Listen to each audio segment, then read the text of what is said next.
Hi everyone, happy Sunday. I was really missing my classroom today, so I put on my cactus t-shirt today so I could get a little cactus vibes.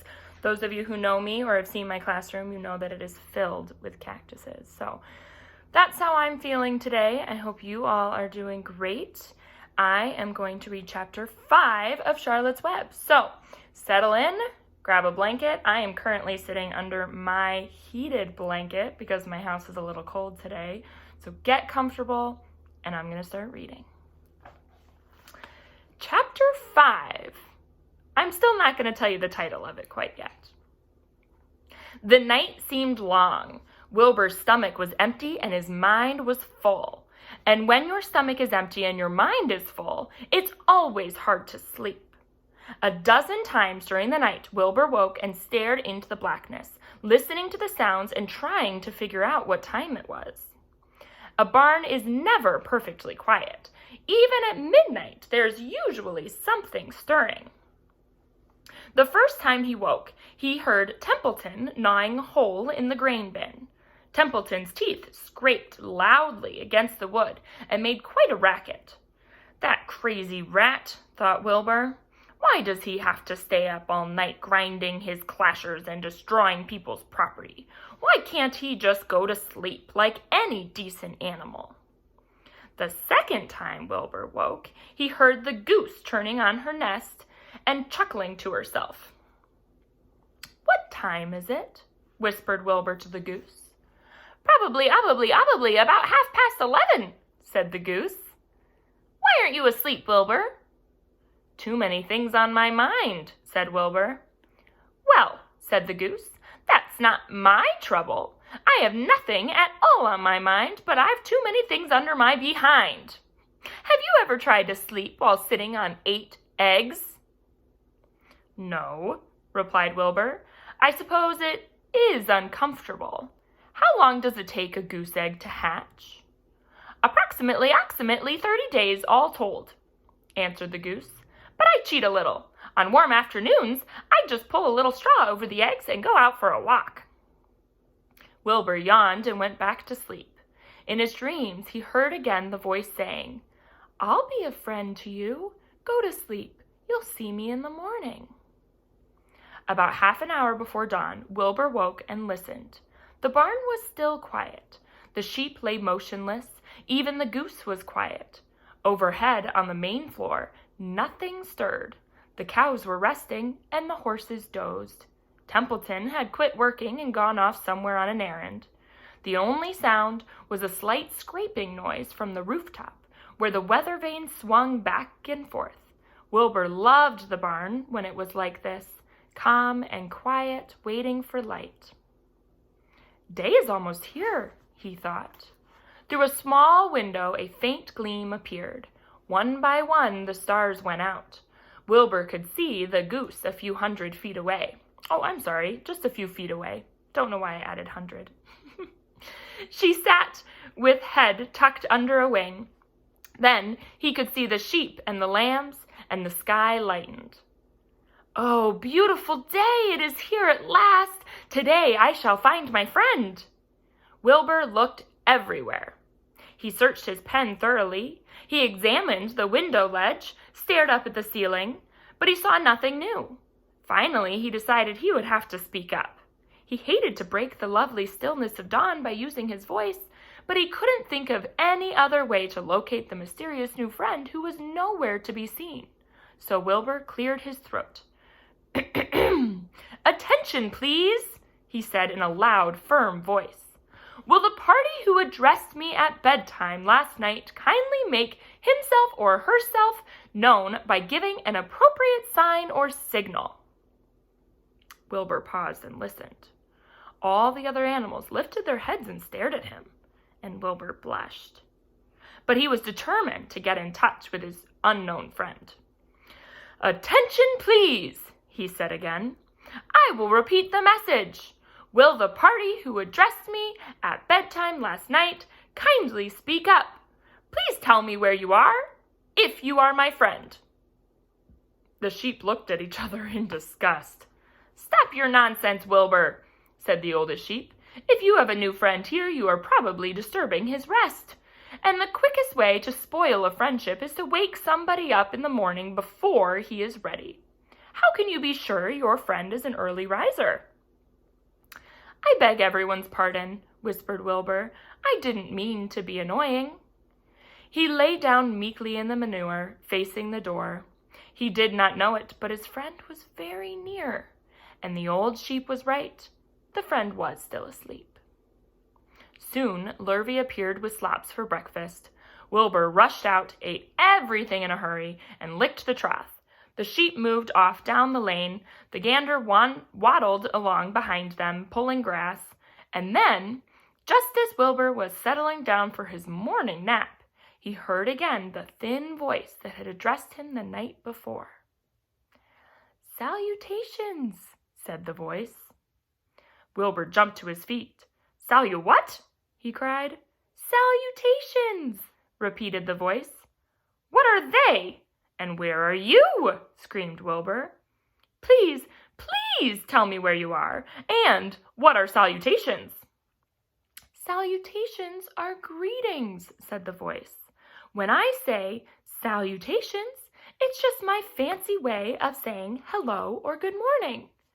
Actually, it's a silly expression, and I am surprised that I used it at all. As for my whereabouts, that's easy. Look up here in the corner of the doorway. Here I am. Look, I'm waving." At last, Wilbur saw the creature that had spoken to him in such a kind way. Stretched across the upper part of the doorway was a big spider web, and hanging from the top of the web, head down, was a large gray spider. She was about the size of a gumdrop and had 8 legs, and she was waving one of them at Wilbur in a friendly greeting. "See me now?" she asked.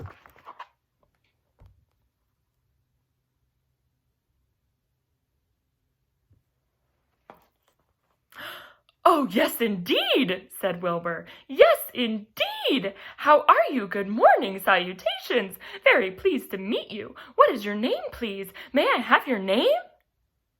"My name," said the spider, "is Charlotte." "Charlotte what?" asked Wilbur eagerly. "Charlotte A. Cavatica. Just call me Charlotte." "I think you're beautiful," said Wilbur. "Well, I am pretty," replied Charlotte. "There's no denying that. Almost all spiders are rather nice looking. I'm not as flashy as some, but I'll do. I wish I could see you, Wilbur, as clearly as you can see me." "Why can't you?" asked the pig. "I'm right here." "Yes, but I'm nearsighted," replied Charlotte. "I've always been dreadfully nearsighted. It's good in some ways and not so good in others. Watch me wrap up this fly." A fly that had been crawling along Wilbur's trough had flown up and blundered into the lower part of Charlotte's web, and was tangled in the sticky threads. The fly was beating its wings furiously, trying to break loose and free itself.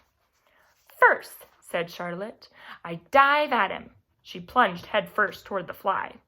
As she dropped, a tiny silken thread unwound from her rear end. "Next, I wrap him up."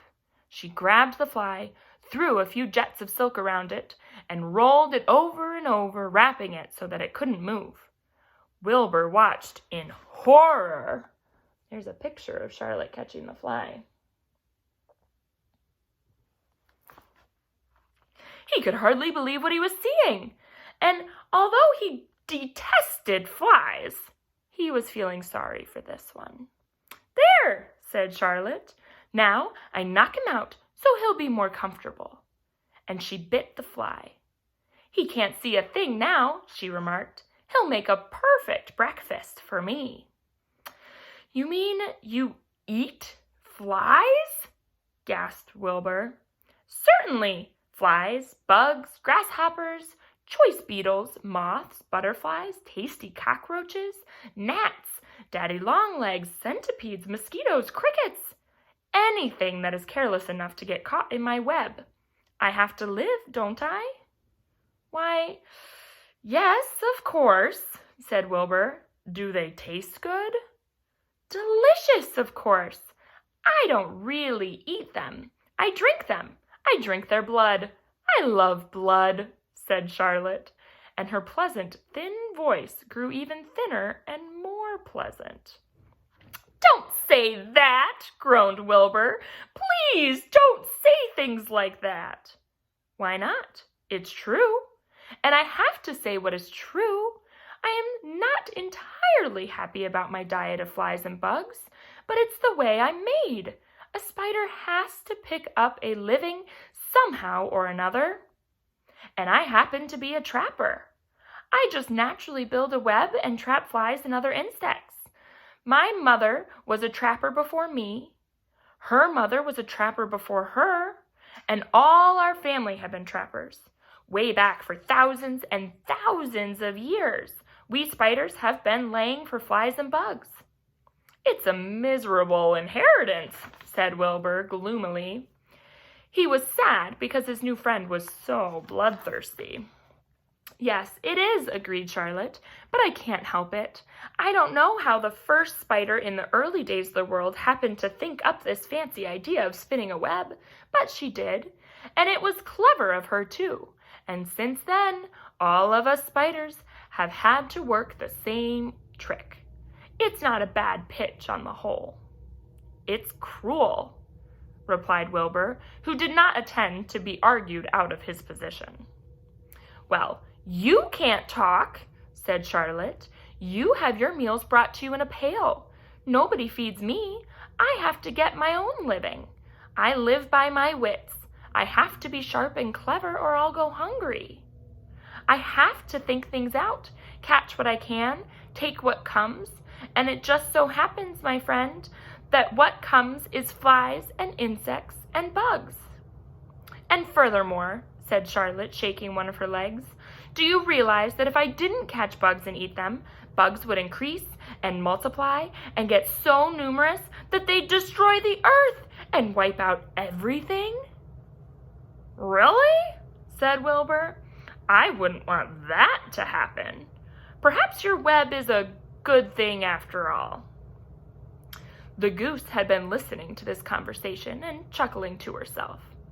There are lots of things that Wilbur doesn't know about life, she thought.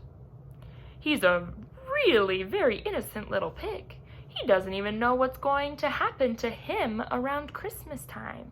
He has no idea that Mr. Zuckerman and Lurvy are plotting to kill him. And the goose raised herself a bit and poked her eggs a little farther under her so that they would receive the full amount of heat from her warm body and soft feathers. Charlotte stood quietly over the fly, preparing to eat it. Wilbur lay down and closed his eyes. He was tired from his wakeful night and from the excitement of meeting someone for the first time. A breeze brought him the smell of clover, the sweet-smelling world beyond his fence. Well, he thought, I've got a new friend, all right. But what a gamble friendship is. Charlotte is fierce, brutal, scheming, bloodthirsty, everything that I don't like.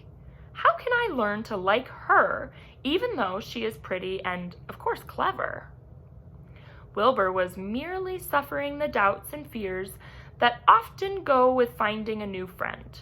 In good time, he was to discover that he was mistaken about Charlotte.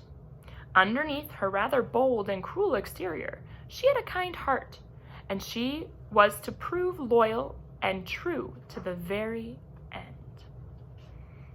That is the end of chapter 5. So in this chapter, Wilbur found out some things about Charlotte that he didn't necessarily like very much, but he decided to continue to be her friend and find out what the good parts were. And I think that's a really awesome lesson and something to think about today. So my hope for you is that today you maybe make a list of all the really good qualities of the people around you, maybe your family members or your friends, and then if they aren't in the same home with you, you could give them a call and tell them all the wonderful things that you love about them. I hope you have a great rest of your Sunday. Stay safe, stay healthy, and I appreciate you.